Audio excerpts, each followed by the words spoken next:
Halo semua, salam sejahtera Malaysia. Selamat datang ke channel Fels Lifestyle. Tuan-tuan dan puan, tak sangka ada pendedahan dahsyat ini. Tak sangka ada satu lagi maklumat sulit yang mengaitkan nama Tun Dr. Mahathir Mohamad. Akhirnya bocor lagi oleh salah satu pemimpin politik yang sudah pasti dikenali seluruh Malaysia, yaitu Kuli ataupun Tengku Razali. Rupa-rupanya berpuluh tahun sebelum ini yang pernah dilakukan Tun Dr. Mahathir Mohamad, dan ini pasti mengejutkan ramai kepimpinan politik. Saudara-saudara, melalui satu artikel daripada BH Online, Kuli Deda, Tun M mungkir janji lantik timbalan Perdana Menteri. Nah, saudara-saudara, akhirnya bekas Menteri Kewangan Tengku Razali Hamzah mendedahkan ada perjanjian antaranya dan Tun Dr. Mahathir Mohamad untuk menamakan beliau sebagai timbalan Perdana Menteri apabila bekas Perdana Menteri itu menerajui tampuk pemerintahan negara menggantikan Tun Hussein On pada 1981. 1981, lebih kurang 40 tahun lebih yang lalu. Nah, saudara-saudara, selepas terdedahnya perjanjian ini di antara Tun Dr. Mahathir dan Tengku Razali, di mana Tun Mahathir disahkan oleh Kuli telah memungkir janji. Bahkan janji yang dimungkir oleh Tun Dr. Mahathir ini adalah satu janji yang amat besar menurut saya. Apakah tidak? Kuli mendedahkan Mahathir memungkir janji untuk melantik beliau sebagai TPM.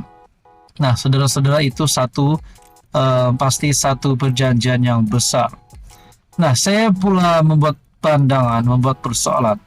Adakah selepas Tun Dr. Mahathir memungkir janji terhadap Tengku Razali, sekali lagi Tun Dr. Mahathir boleh membuat perkara itu? Mungkin memungkir janji bersama dengan sekutu-sekutunya hari ini, yang kita boleh cakap bersama dengan Muhyiddin Yassin dan juga Hadi Awang. Nah, itu menjadi persoalannya. Menurut artikel ini, bagaimanapun Razali berkata, perjanjian itu bubar apabila Dr. Mahathir dalam kenyataan media pada ketika itu menyebut beliau menyerahkan kepada UMNO untuk menamakan calon timbalan presiden supaya beliau tidak perlu memilih timbalan Perdana Menteri. Hal mengenai perjanjian antara Razali yang lebih dikenali sebagai Kuli dan Dr. Mahathir dikongsi beliau dalam buku Kuli Memoir 205 yang dilancarkan bekas TPM yang juga seteru politik beliau satu ketika dulu, Tun Musa Hitam. Razali berkata, perjanjian antara beliau dan Dr. Mahathir dibuat ketika Hussein sedang bergelut dengan masalah kesihatan. Katanya, kesihatan Hussein yang sering uzur ketika itu bukan rahasia dalam kalangan awam. Malah media melaporkan beliau mendapatkan rawatan pembedahan pintasan jantung selama sebulan di luar negara, dan dalam tempo itu Dr. Mahathir memangku tugas sebagai Perdana Menteri. Sejak itu kabar angin Hussein akan meletak jawatan bertiup kencang meskipun beliau menafikannya. Ketika itu juga nama Dr. Mahathir disebut-sebut sebagai pengganti Hussein. Bagaimanapun Razali dalam memoir itu menyebut ia masih belum selamat buat Dr. Mahathir yang ketika itu sudah menyandang jawatan sebagai TPM selama 4 tahun. Ini disebabkan hubungan baik Hussein dan Razali menjadi puncak kebimbangan Dr. Mahathir. Nah, saudara-saudara, untuk berita sepenuhnya Anda boleh lihat di dalam artikel BH Online. Di sini ada satu maklumat yang lebih besar lagi, dan di atas tajuknya adalah Kuli Deda, Tun M mungkir janji lantik timbalan Perdana Menteri. Sekian saja untuk kali ini. Teruskan bersama di dalam channel ini untuk info yang seterusnya. Halo semua, salam sejahtera Malaysia. Selamat datang ke channel Fels Lifestyle. Info padu, info hangat disediakan. Saudara-saudara, berkaitan dengan pemilihan bersatu. kita terus kepada Presiden Bersatu. Seperti yang kita tahu, Muhyiddin Yassin sebagai Presiden Bersatu hari ini.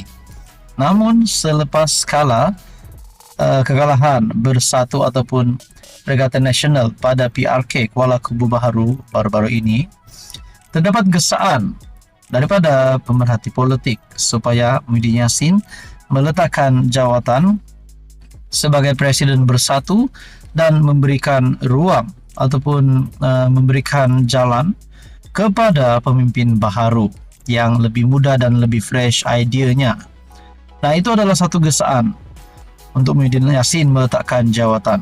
Namun, sudah pasti ada yang akan backup Muhyiddin Yassin supaya beliau terus memegang jawatan tersebut pada pemilihan akan datang. Nah, bercakap tentang pemilihan bersatu. Dalam satu artikel daripada FMT menyebut, akar umbi dakwa tak yakin, Peja pimpin bersatu, desak longgar syarat tanding top 5 ataupun kepimpinan 5 tertinggi parti bersatu. Perkara ini kita sudah dengar sebelum ini, supaya syarat bagi pemilihan top 5 bersatu itu dilonggarkan. Kelonggaran syarat bertanding jawatan top 5 yang membolehkan Hamzah Zainuddin dan Azmin Ali berpeluang merebut jawatan pada pemilihan di jangka September ini. Nah, adakah bermakna di sini Hamzah Zainuddin dan Azmin Ali berpeluang untuk menjawat jawatan top 5 bersatu pada September ini? Itu pun kalau syarat untuk bertanding itu dilonggarkan bagi top 5 bersatu. Kegagalan merampas beberapa negeri sasaran pada PRN Ogos lalu disusuli kekalahan terbaru PRK-KKB menimbulkan kebimbangan. Akar umbi bersatu mengenai kelangsungan parti itu yang membawa kepada desakan supaya syarat pertandingan 5 jawatan utama dilonggarkan. Seorang pemimpin akar umbi bersatu yang enggan dikenali berkata, ramai mahu pemilihan parti di jangka September depan menjadi platform mengukuhkan kepimpinan parti, namun terbantut kerana calon layak begitu terhad, terutama jawatan timbalan presiden. Berdasarkan perkara 13.7 Perlembagaan Persekutuan, syarat kelayakan untuk bertanding jawatan top 5, seseorang ahli perlu memegang jawatan MPT atau ketua bahagian selama lengkap 2 penggal. Syarat lengkap 2 penggal itu menyebabkan pilihan yang ada sangat terhad. Majoriti akar umbi tidak yakin dengan kepimpinan Peja, timbalan Presiden Ahmad Faizal Azumu untuk menerajui parti selepas Muhyiddin Yassin. Bersatu perlu ada pemimpin kuat dan berpengaruh untuk memimpin, dan ia tidak ada pada Peja selepas beliau gagal dalam pilihan raya, katanya kepada FMT. Katanya pengaruh Faizal juga terhad hanya di Perak, Pulau Pinang, Kedah dan sebahagian kecil Selangor, selain tidak mendapat sokongan penuh ahli di negeri lain.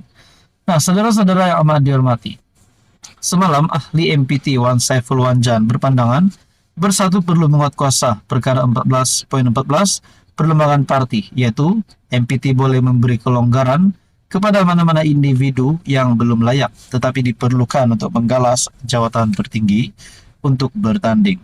Nah, saudara-saudara yang amat dihormati, adakah dengan ini Peja tidak akan diterima oleh akar umbi bersatu, dan akar umbi bersatu ataupun kepimpinan bersatu mahu Azmin Ali ataupun Hamzah yang menerajui parti bersatu pada masa akan datang? Sekaligus kita juga mendengar Muhyiddin Yassin digesa untuk meletakkan jawatan. Jadi saudara-saudara yang amat dihormati, siapakah menurut Anda yang layak untuk memimpin parti bersatu? Anda boleh komen di bawah.